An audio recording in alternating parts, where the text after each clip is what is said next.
fáilte go Inverness, agus ha mi dochas hail táilte go Shein. My name's Dougie Mackay. I'm one of the organisers and initiators of the Inverness Storytelling Festival.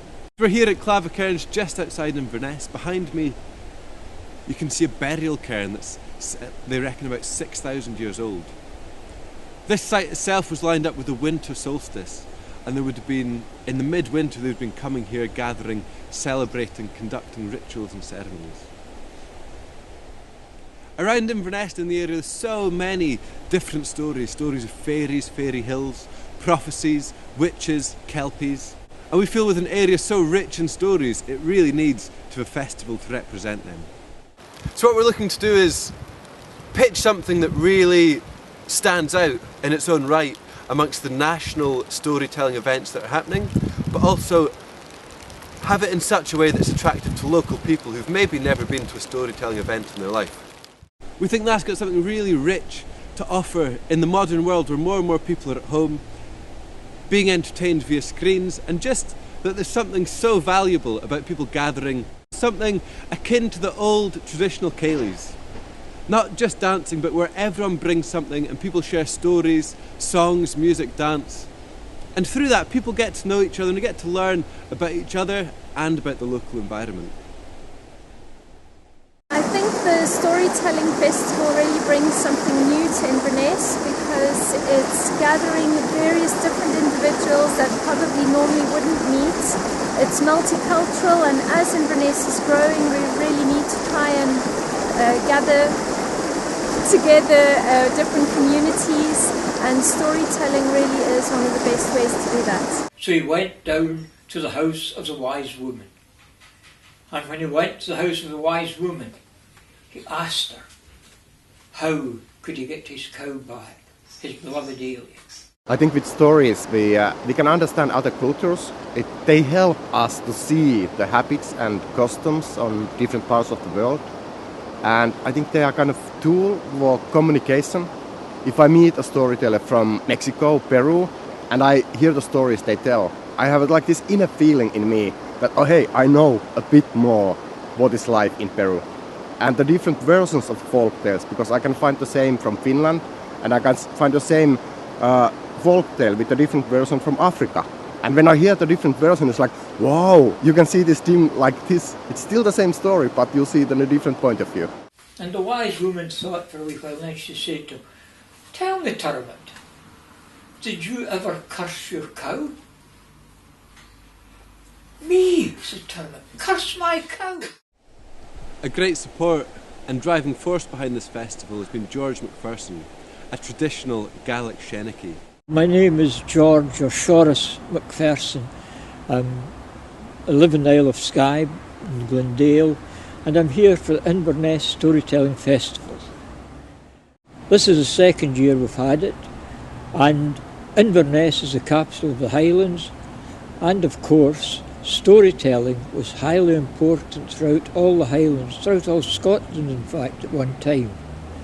And festivals like this bring back to people the stories and a lot of the history and the ancient culture of the Highlands.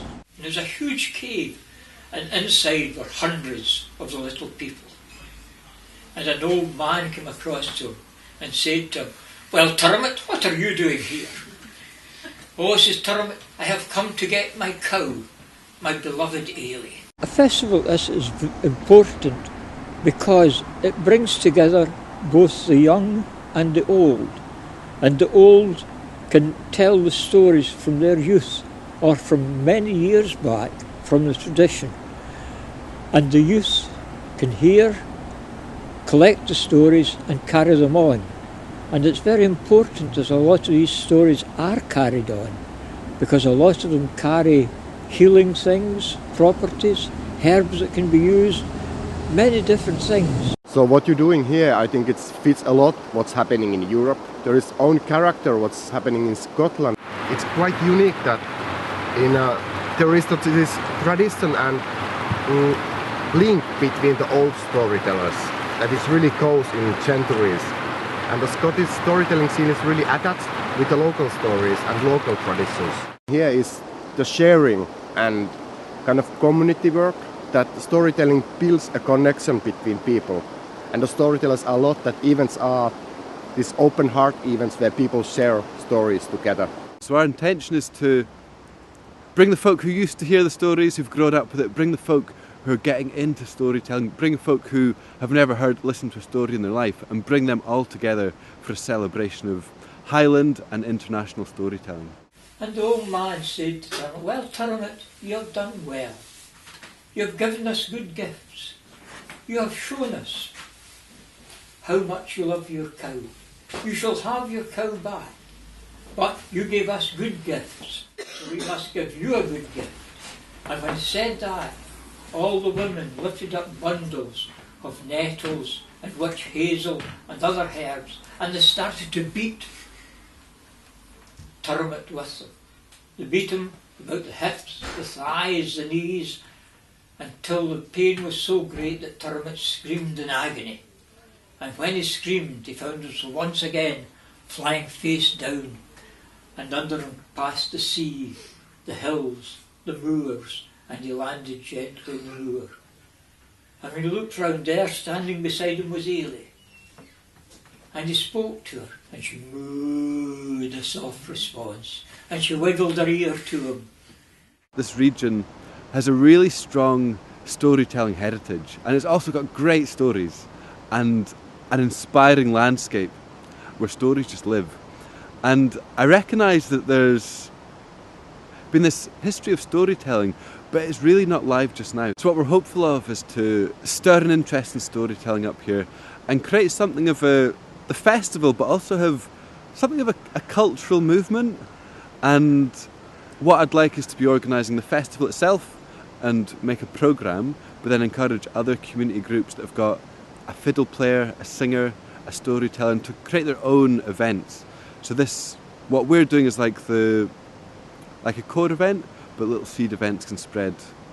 And what I would like would be for November to become like a whole month of Céilís across the Highlands, but we'll see if we get there.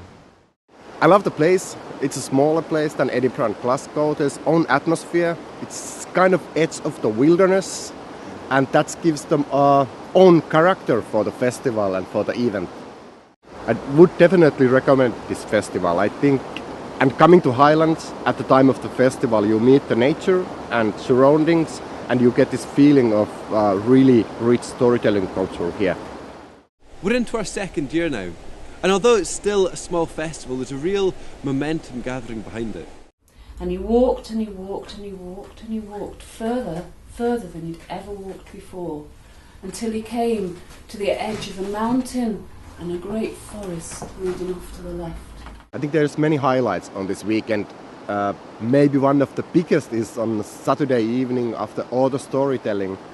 Sergio came up and he started to build up a band, like all the people from the audience, a lot of musicians who were going to play later, and just giving the instruments and started the Peruvian music. I think it was like, whoa, now we party.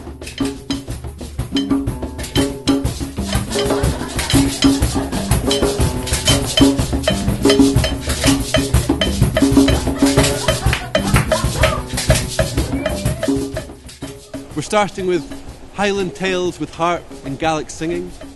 We've got children's sessions on the Saturday, a story walk along the River Ness. We've been out in the woods, exploring Gaelic in the landscape and the old place names and what they suggest about the area. We've got Lizzie McDougall showing a fantastic story quilt. She's been gathering stories from this local area and created a real masterpiece. And in the evening, we've got an international Céilí with stories from Finland, music from Morocco, music and dance from Peru, and all kinds of other international wonder tales. So he said, Ali, why don't you go on a voyage? Why don't you go on a boat, see a bit of the world? You'll enjoy it. And to his surprise, Ali agreed. Jan tan tedder a medder, pimp, sedder a leather a hover and over a dick. Yanidic, tianidic, tedder a dick, medder a dick, boom fit. Simple, right? We'll say that all together. Here we go. Yana bum fit, Tana bum fit, Tedder a bum fit, Medder a bum fit, Gigot. Gigot. Very good. Right, and farmers, when they're counting their sheep, they'll use this when they're counting their sheep. When they get to gigot, they'll stick a finger up on their hand. Then they'll start again and do 20, and they'll put the second finger up. And they'll keep going until all 5 fingers are up, and then they'll take a stone, or a stan, as they say in Cumbria, stan, and they'll put it in their pocket. Okay? Stan.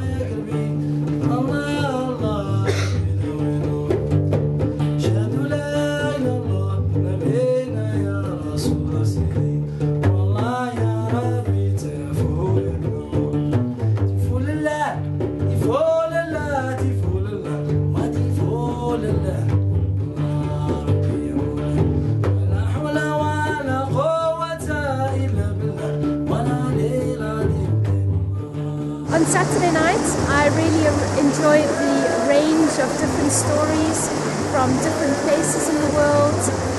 It was a truly multicultural evening.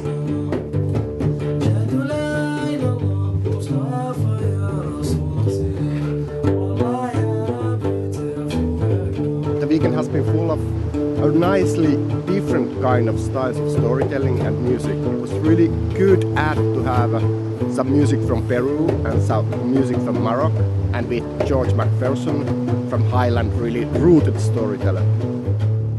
I would like to see the Inverness Festival spreading its wings and becoming more an overall festival. More people attending it, more attention paid to it.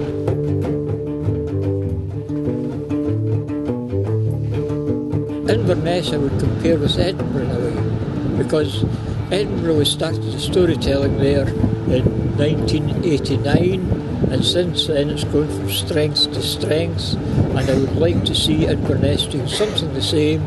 There are many local stories. There are stories of the likes of Bran Seer, who made many prophecies on the bridges of Inverness, and most of them have actually come true. There are other stories of the likes of Columba and Brood, the Loch Ness Monster, of course, Nessie. There are stories of the Black Isle, all round Inverness, and in Inverness itself there are stories. We've got open mic sessions with music and stories. We've got harping and poetry. And the Dare to Dream campaign are coming to Inverness for the finale of their national programme, exploring storytelling and community visioning. And that will be followed by a traditional Highland style caning.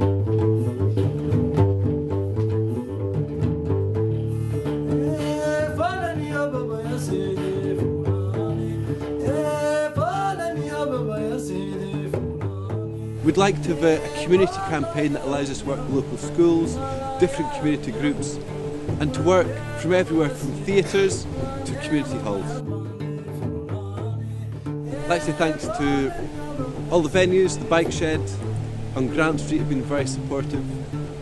La Tortilla, the Spanish restaurant, have been a great venue this year. Velocity, the cafe, are always very supportive. Thanks to all the artists, all the storytellers, musicians, singers, all the volunteers, and everyone who turns up and makes it what it is. And this year we've been especially lucky to be supported by TASGA, who gave us a small grant, and also the Scottish Storytelling Centre, for which we're very grateful. And also all the people supporting from afar, who I know would like to be here, but haven't quite made it yet. Hopefully we'll see you next year.